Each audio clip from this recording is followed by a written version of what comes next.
Meu irmão, quero que você abra a sua Bíblia lá em Eclesiastes, capítulo 10. A minha ideia inicial era pregar esse capítulo como um todo, mas até porque é uma ideia só. Mas como ia ficar muito extenso, então preferi dividir em duas partes. Hoje irei pregar do versículo 1 ao versículo 11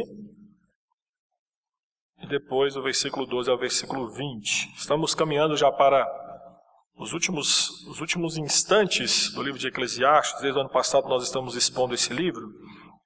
E hoje então chegamos ao capítulo 10. Quero dividir essa mensagem em duas partes e o tema dessa mensagem é a marcha da insensatez. Hoje é a parte 1 e na semana que vem ou na outra, vai depender aí do nosso cronograma, nós estaremos terminando este capítulo. Então eu gostaria que você deixasse aberto Eclesiastes capítulo 10, versículos de 1 a 11. Estarei lendo esses versículos, você acompanha na sua Bíblia. Mas mesmo assim deixa aberto que pode ser que durante a mensagem nós venhamos voltar a esse texto. Diz assim, capítulo 10, versículos de 1 a 11 de Eclesiastes. Qual a mosca morta faz unguento do perfumador exalar mau cheiro, assim é para a sabedoria e a honra um pouco de estultícia. O coração do sábio se inclina para o lado direito, mas o do estulto para o da esquerda.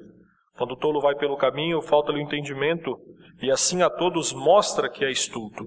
Levantando-se contra ti a indignação do governador, não deixes o teu lugar, porque o ânimo sereno acalma grandes ofensores.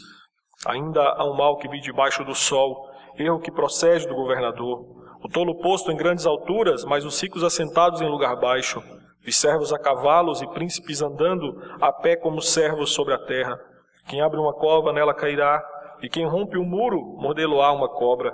Quem arranca pedras será maltratado por elas, e o que racha lenha expõe-se ao perigo.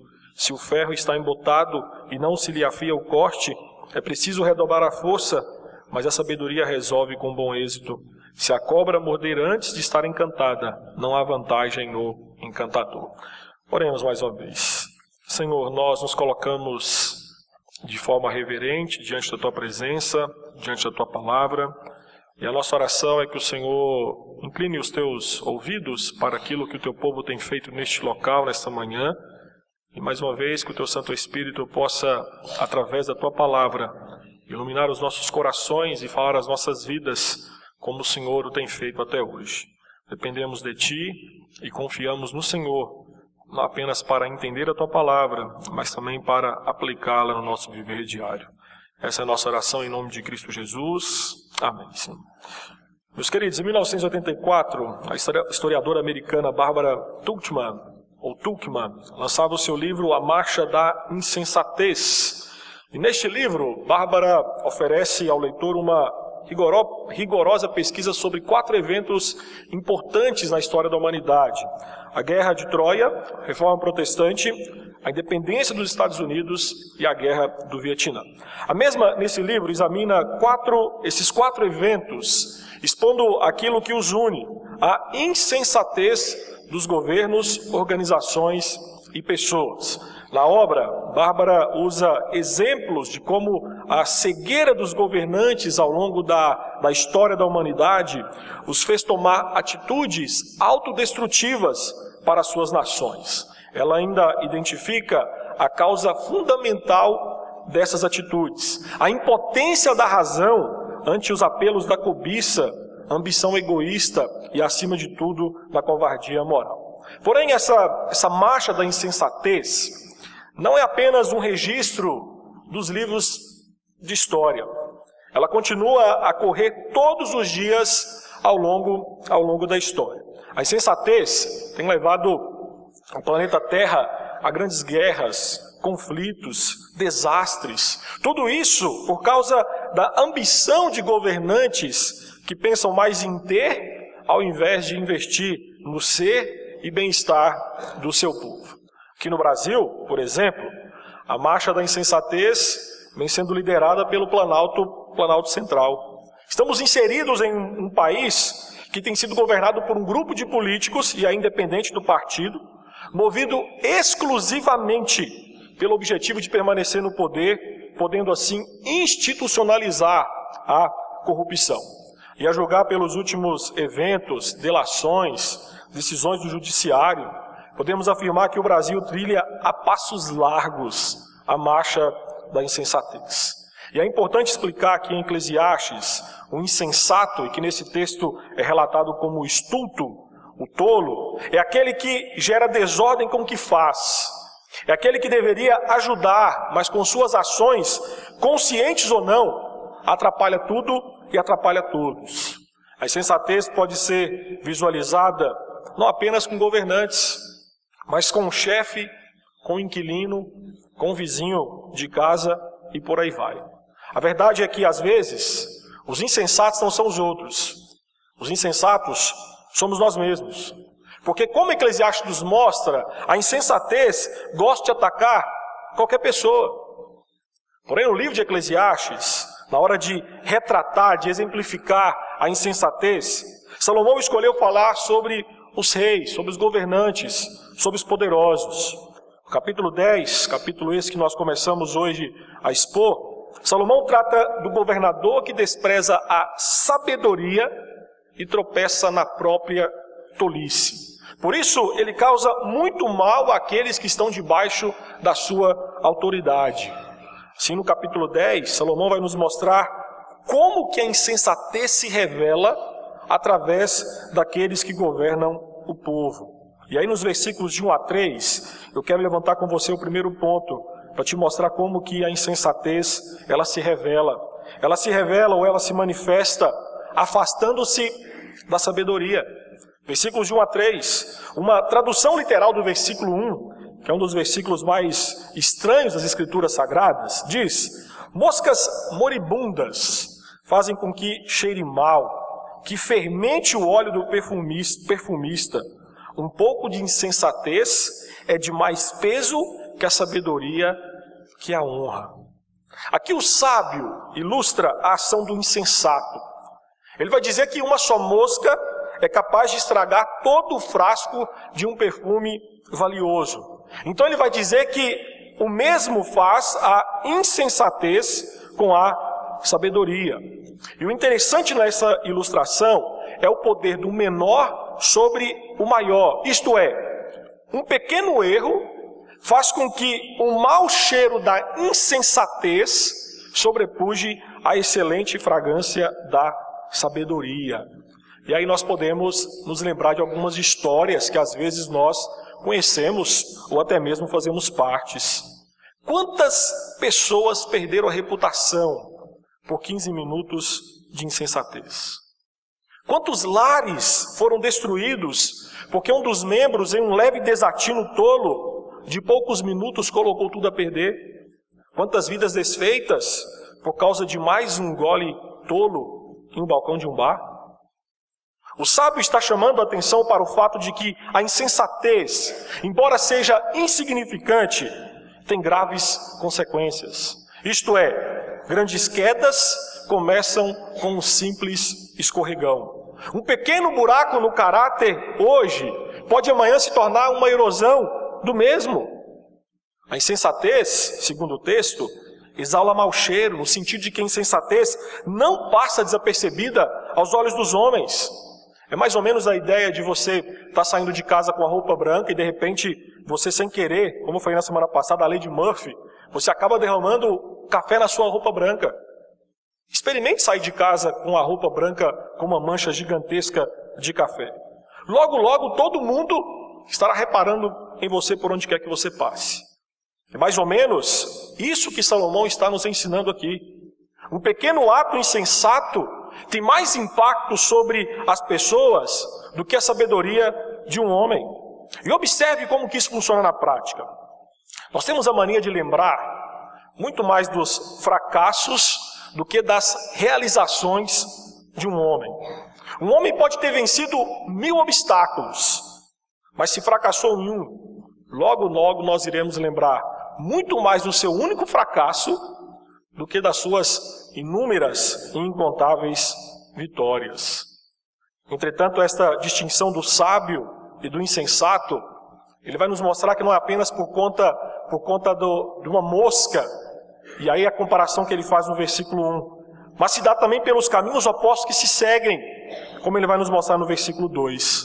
No versículo 2, ele descreve direita e esquerda, e aqui deixa eu te explicar. Não é no sentido de você ser conservador de direita ou comunista, socialista de esquerda, nada disso. Naqueles dias não existia nem mesmo esses termos. Então, o sentido de direita e esquerda aqui não é apenas moral, mas também de distância. O sábio tem uma maneira de pensar totalmente oposta ao do insensato. E na cultura de Salomão, a mão direita estava associada àquilo que é correto, direito, decente, moral. Já a sua mão esquerda, aquilo que era errado, insensato, tolo, insano, imoral. A mão direita para o povo de Israel naqueles dias, apontava para a destreza, enquanto a esquerda apontava para a incompetência do homem. Assim, os lados opostos seriam descrições figuradas da capacidade do sábio e da capacidade do tolo. Entenda que no hebraico não é simplesmente que o sábio vai para a direita e o tolo para a esquerda. Mas a ideia, se você reparou bem no versículo 2, a ideia é que o coração do homem está ou à sua mão direita ou à sua mão esquerda. Ou seja, o coração do insensato, do tolo, é inclinado para aquilo que é mal. Seu coração e sua mente o levam a fazer escolhas erradas. Salomão está dizendo que a insensatez brota de um coração inclinado para o erro, para a tolice. E se a insensatez é um problema do coração, isso fica evidente não apenas por ações erradas, mas redunda em um estilo de vida que demonstra isso. Para enfatizar essa verdade, o sábio usa no versículo 3 a expressão caminho. E caminho é uma metáfora, não apenas em Eclesiastes, mas na leitura ou na literatura sapiencial dos dias de Salomão. Caminho é uma metáfora para um estilo de vida de uma pessoa. Depois, com o tempo, você abre lá em Provérbios 5, versículos 6 a 8, e você vai ver o mesmo Salomão usando essa expressão caminho para mostrar um estilo de vida de alguém. Aqui em Eclesiastes, no capítulo 10, Salomão está falando que em seu estilo de vida, o insensato demonstra falta de entendimento. E essa expressão falta de entendimento no hebraico pode ser traduzido por falta de direção, falta de senso. A pessoa não se atina para a vida. Novamente, Salomão afirma que o insensato, os versículos 1, 2 e 3, não pode se esconder de forma alguma. De uma maneira ou de outra, ele estará fazendo algo e expondo assim a sua insensatez, a sua tolice. Ele não consegue mascarar ou fingir por muito tempo quem na verdade ele é. A realidade é que os atos de uma pessoa, como Salomão nos mostra, acaba demonstrando quem ele é. Falam por ela e dizem quem ela é. O que somos é demonstrado através da nossa vida. Se somos tolos, qualquer pessoa assim que nos vê perceberá essa realidade. Salomão, nesses 3 primeiros versículos do capítulo 10, descreve de forma bem resumida o tolo, o insensato, em sua forma de proceder, em sua forma de caminhar. Segundo ele, o tolo sempre será tolo. Por onde quer que vá, faça o que fizer. E a razão é que ele segue um caminho oposto ao caminho da sabedoria. Quando chegamos nos versículos 4 a 7, nós vemos uma segunda forma da insensatez se manifestar. E Salomão nos mostra que ela se manifesta através de escolhas incoerentes. A insensatez se manifesta através de escolhas incoerentes. Salomão, nessa parte do capítulo, apresenta exemplos do poder sendo usado através de escolhas ou decisões insensatas. No versículo 4, ele apresenta um caso hipotético em que um governante se enfurece contra um servo. É fato que Salomão não explica o motivo do governante ou do governador se zangar contra o seu servo. Contudo, caso isso aconteça, o conselho de Salomão é: não deixe o seu lugar. E aqui vale lembrar que esse conceito já foi ensinado por Salomão lá no capítulo 8, no versículo 3.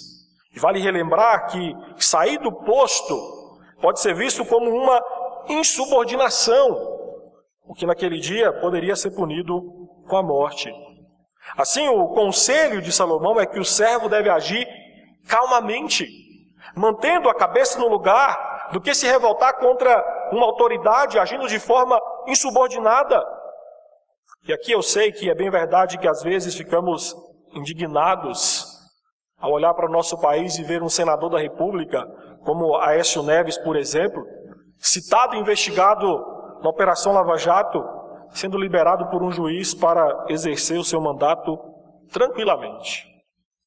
Isso nos indigna, até porque somos nós, com os nossos impostos, que custeamos toda essa institucionalização da corrupção. E o conselho de Salomão aqui para nós é: diante dessas afrontas de quem exerce a autoridade, mantenha a cabeça no lugar. Precisamos mesmo manter a calma, até porque no versículo 5, o sábio afirma que viu a tolice sendo demonstrado por quem governa. Parece que temos aqui uma descrição do nosso país. Nós temos visto isso todos os dias, porque parece que tudo que os nossos governantes fazem é errado, é tolo. Entretanto, o erro dos governantes é exemplificado por Salomão no versículo 6. Os governantes são insensatos por colocar em posição de autoridade pessoas despreparadas, preterindo pessoas preparadas. Aqui nós temos um erro de administração e planejamento de quem governa. Escolher os menos preparados para cargos de grandes responsabilidades. Entenda que naqueles dias ter acesso à riqueza equivalia a ter acesso ao conhecimento e à sabedoria. Por isso, para Salomão, ao colocar o tolo em grandes alturas e o rico em lugares baixos, o governador inverte a estrutura administrativa e social, deixando aqui em segundo plano homens que, em tese, deveriam ser mais bem preparados para os cargos oficiais. Salomão viu um governador dando funções importantes e vitais a gente tola, incompetente, incapaz, pessoas vamos dizer assim, de raciocínio lento. O sábio está simplesmente ensinando que é insensato, tolo e até insano prestigiar pessoas incompetentes. E às vezes, às vezes bem distante mesmo, vemos este princípio sendo exercido dentro da igreja. Pessoas neófitas na fé exercendo liderança na igreja. E se formos aplicar esse conceito a tudo, não apenas na política, que é o caso que Salomão está usando como exemplo aqui, nós temos que entender que é insanidade. É insanidade você colocar pessoas despreparadas para liderar o rebanho de Deus. Desta forma, seguindo no seu exemplo, no versículo 7, Salomão afirma que viu os príncipes agindo como servos, enquanto os servos viviam em posição honrosa diante de todos. E Salomão aqui vai dizer que viu príncipes a pés e servos montados sobre cavalos. E aqui novamente ele fala de uma inversão social. Ou seja, naqueles dias, por conta da riqueza, quem andava montado nos cavalos ou a cavalos eram os príncipes. E aqui ele vai dizer que ele viu os príncipes andando a pé. Significa literalmente andando no chão. Uma ação característica de servos e certamente humilhante para os príncipes. Para Salomão, a insensatez de quem governa é demonstrada quando pessoas insignificantes são transformadas em importantes. E gente importante transformada em insignificante. Entenda aqui que importante não é no sentido de valor pessoal, mas é no sentido de preparo pessoal para ocupar determinado cargo. Se fosse hoje, seria mais ou menos Um jovem nota 10 na faculdade perdeu emprego para um jovem nota 3. Isso porque o jovem nota 3 é sobrinho do governador. Porém, é válido destacar que no texto, o autor não diz que os ricos são melhores que os pobres. Nada disso.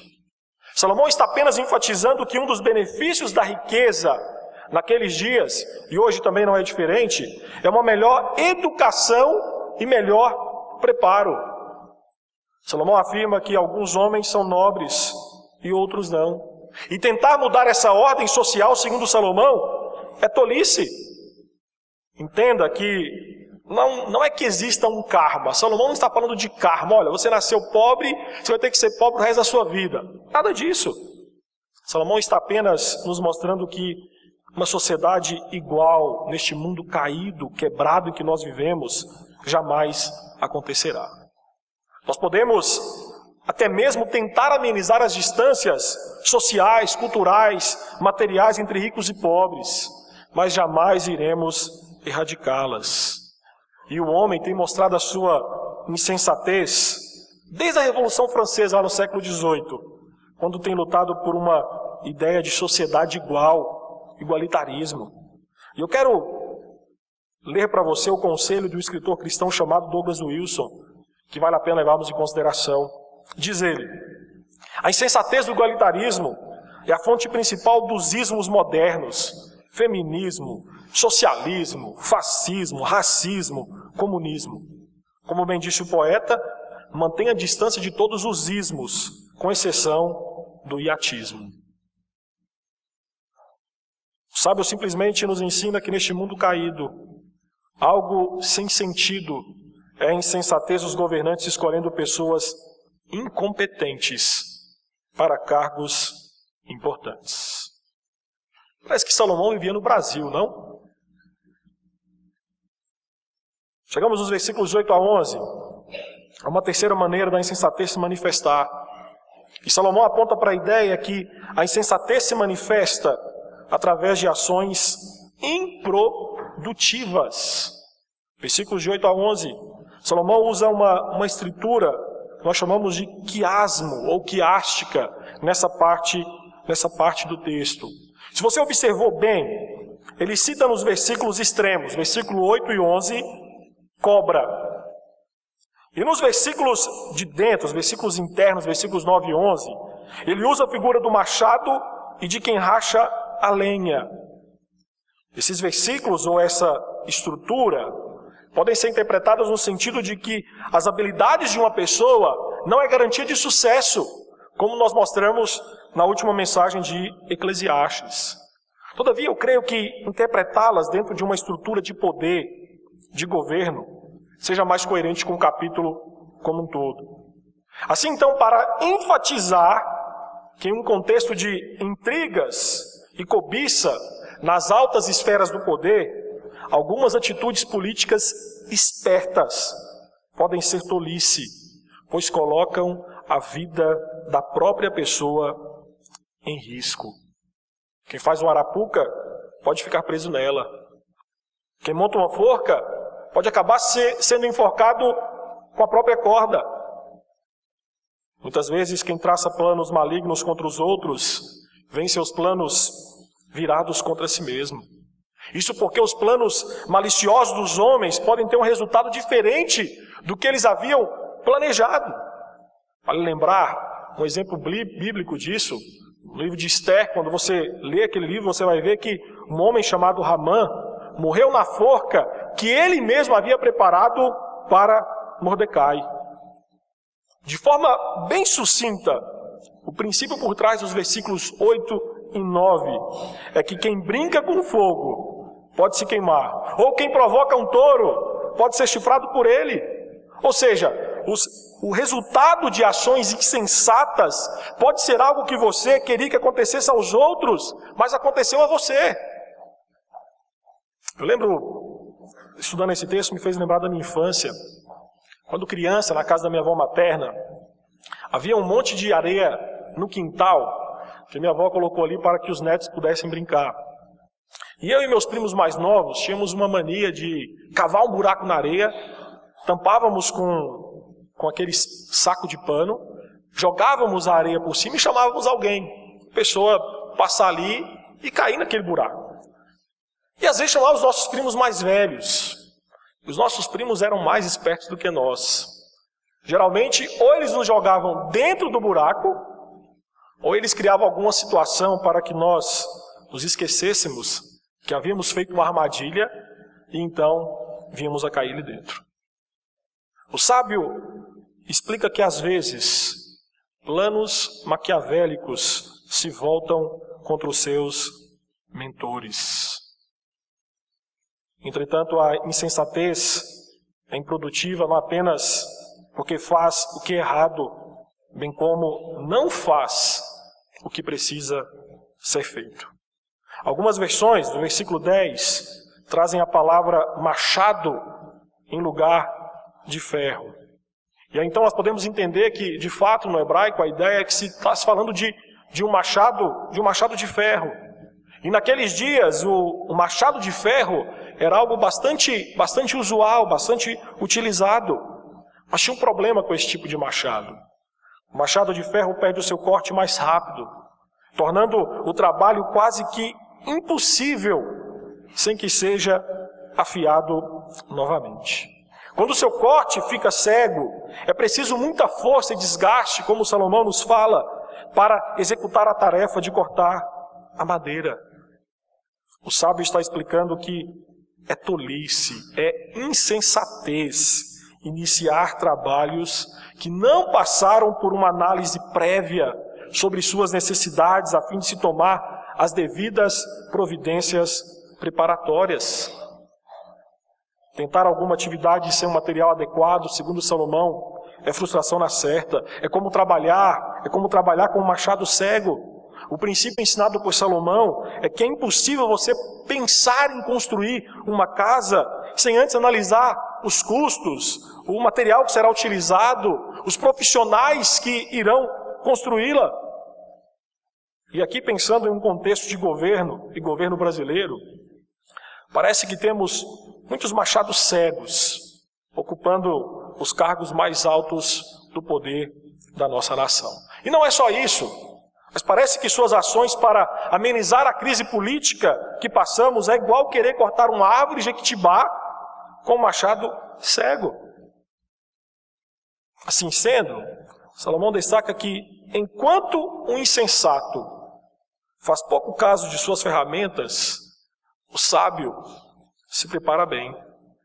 E essa improdutividade do insensato é exemplificada ainda no versículo 11.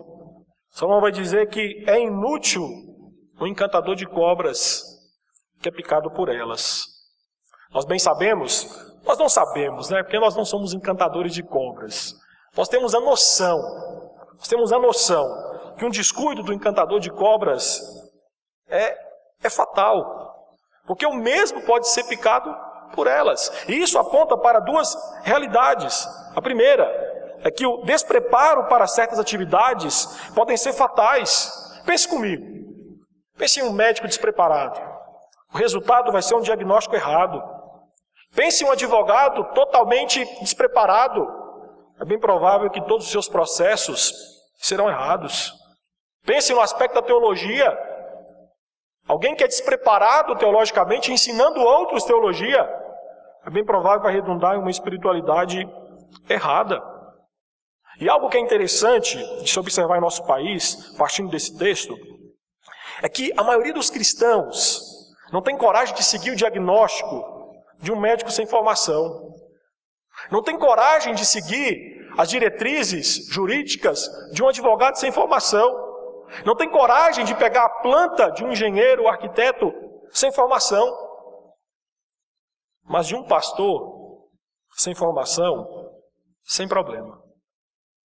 Para muitos cristãos em nossa nação, um médico, engenheiro, advogado sem formação é um crime, é um absurdo. Porém, um pastor sem formação teológica não é visto com a mesma gravidade. E aí você começa a entender por que nós vivemos inseridos em uma nação que se diz a passos largos caminhando para se tornar evangélica, nós vemos um evangelho extremamente insensato, praticado por grande parte daqueles que se dizem evangélicos na nossa nação.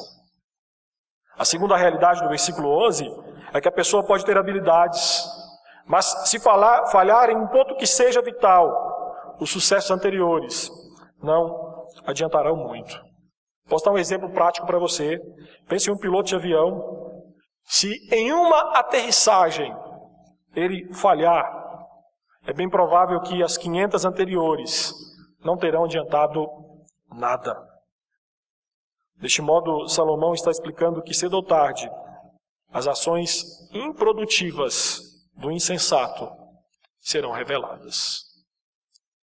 E aqui, meus irmãos, nós também temos que olhar para essa marcha da insensatez e fazermos uma avaliação crítica de nós.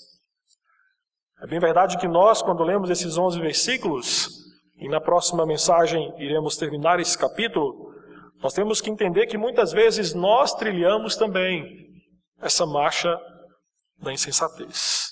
E a grande pergunta que temos que fazer ao olhar para um texto como esse é como podemos mudar essa realidade, aplicando esse texto à nossa vida.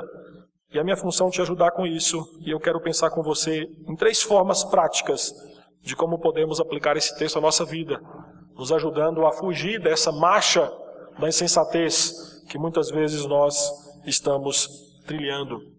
A primeira que penso com você é que compreenda que fomos chamados para ser o bom perfume de Cristo.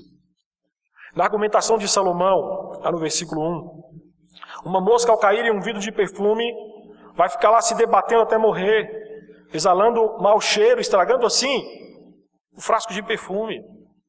É verdade que ele usa essa metáfora para comparar a insensatez com a sabedoria. E no contexto bíblico, insensatez é uma das marcas do pecado, como nós mostramos no último sermão de Eclesiastes. Logo, se o cheiro ruim, segundo Salomão, é de alguma coisa que não tem mais vida, está morta, o mesmo podemos dizer de homens mortos em seus pecados.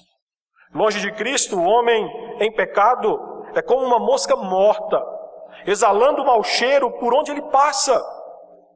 Nós vivemos em um mundo que exala cheiro de morte. Basta você olhar a violência, individualismo, mentira, falsidade, tudo isso exala morte, porque aponta para aquilo que nos faz cometer tais desatinos, tais insensatez, que é o pecado. As Escrituras nos mostram que, a não ser que tenhamos um encontro com Cristo, essa realidade podre, essa realidade fétida, não irá mudar.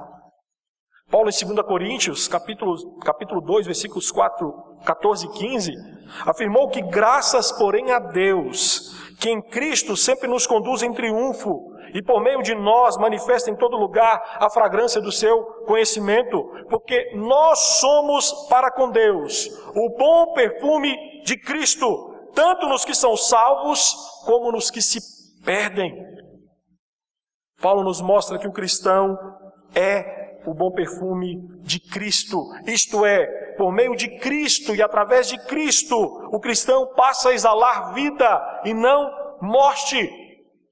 Cristo em seu viver sempre exalou vida e vida em abundância. O mesmo afirmou que Ele é o caminho, a verdade e a vida.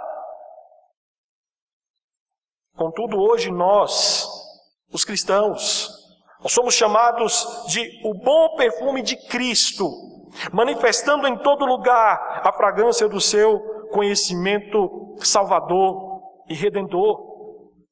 Hoje nós, Igreja do Senhor, cristãos, nós somos chamados, nós somos incumbidos da tarefa de exalar o bom perfume de Cristo, o perfume da vida, que é dada pelo próprio Cristo, que é o próprio Jesus Cristo. Por isso, em um mundo de moscas mortas, que exalam o mau cheiro do pecado, que nós, crentes do Senhor, que nós possamos ser frascos que exalam o bom perfume de Jesus Cristo. E aqui vale lembrar que ninguém gosta de ficar perto de alguém que está fedendo. Experimenta pegar o trem 6 horas da tarde, nesse dia de chuva, aquele negócio abafado. Você não gosta de ficar muito tempo ali dentro. Ou você que joga futebol, você soa todinho, e você chega em casa e fala: esposa, me dá um abraço, mostra seu amor por mim. Ela vai falar assim: toma um banho primeiro. Nós não gostamos de ficar perto de pessoas que exalam mau cheiro. Mas o contrário também se faz verdade. Eu estou com uma filhinha pequena em casa e como é gostoso o cheiro de bebê, não é? É um cheirinho diferente. Você quer ficar cheirando o tempo inteiro. Você quer ter perto de você. Meus irmãos, nós temos que entender que é isso que o mundo precisa. O mundo tem que perceber, o mundo tem que reconhecer, o mundo tem que sentir o bom perfume de Cristo que exala através da nossa vida. Segunda aplicação que penso com você a partir desse texto, que temos que entender que devemos escolher os mais preparados para assumir cargos de liderança. Salomão viu e nos mostrou que é insensatez um governo escolher os menos preparados no lugar dos mais preparados. E acredito que isso é uma realidade que nós precisamos ficar atentos, porque nós nem sempre levamos a sério este conceito. Basta você observar como elegemos os nossos governantes. Nem sempre nós levamos em consideração o seu preparo. Na verdade, nós votamos mais por ideologia, indução da mídia, gosto pessoal, do que por uma pesquisa exaustiva sobre a vida do candidato.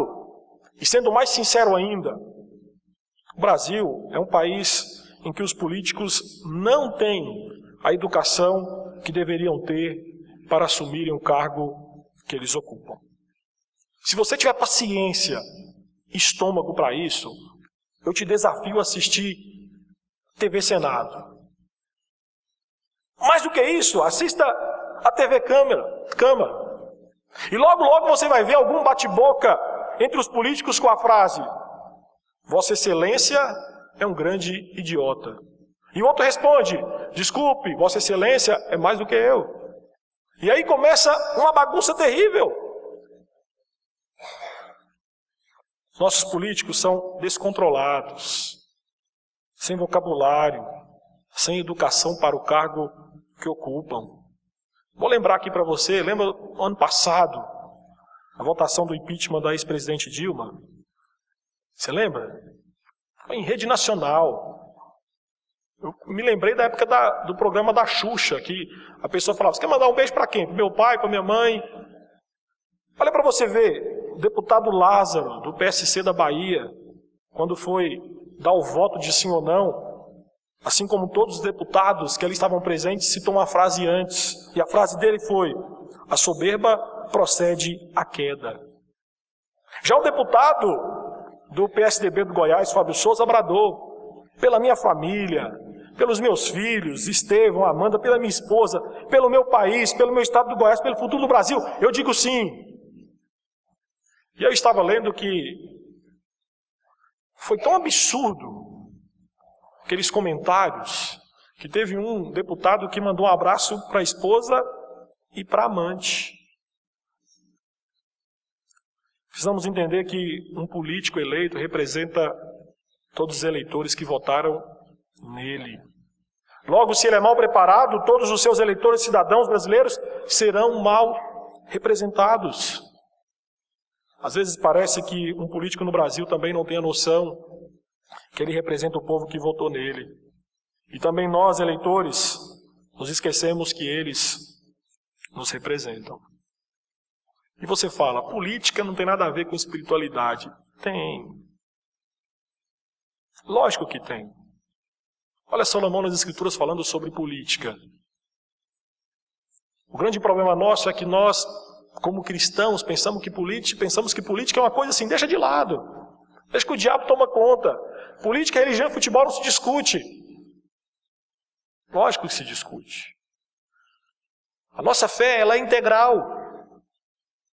E faz parte do nosso chamado cristão analisar, sim, as pessoas que nós estamos escolhendo e elegendo para nos representar na Câmara, no Senado, no governo, na prefeitura e por aí vai. E eu não estou falando para você votar em candidato apenas evangélico, não.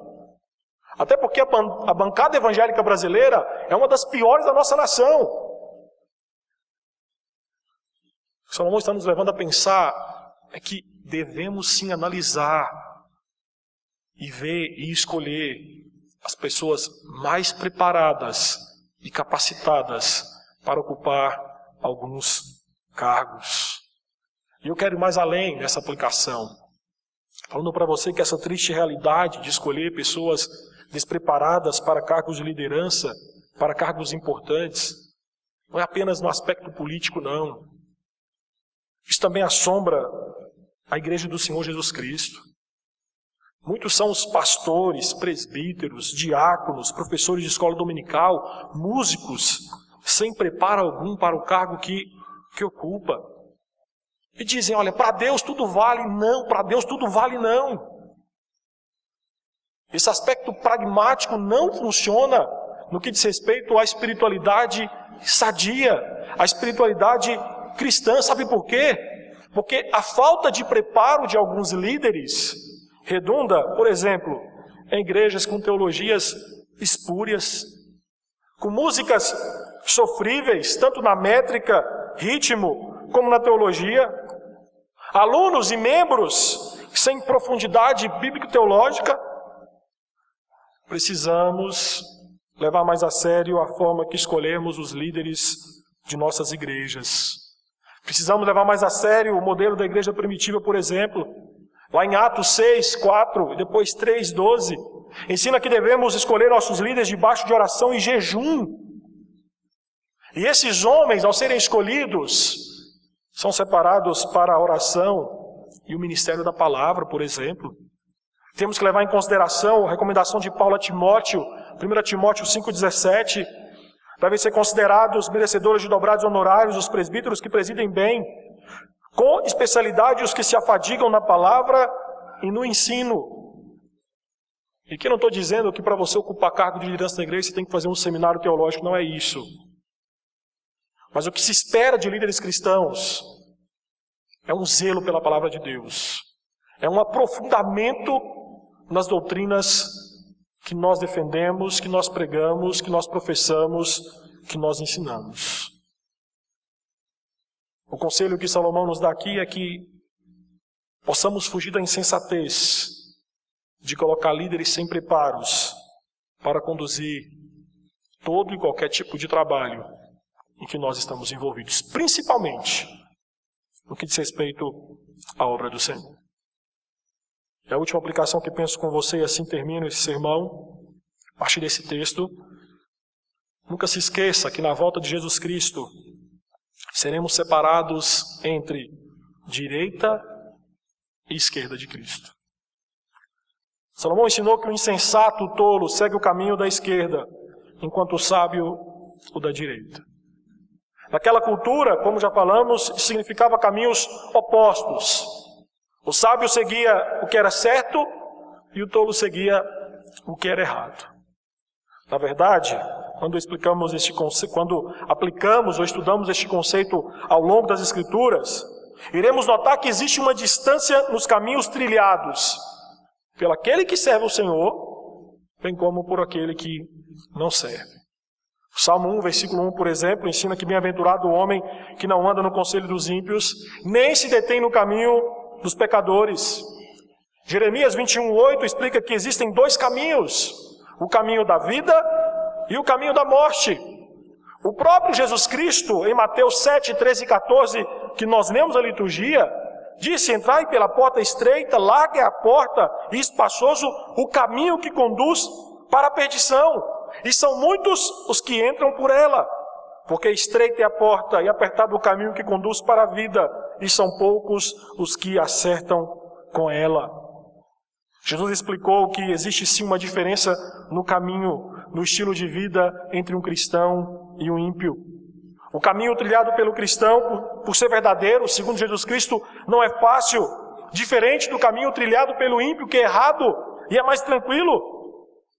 Porém, o resultado é que o caminho do cristão desemboca em vida e o do ímpio em morte.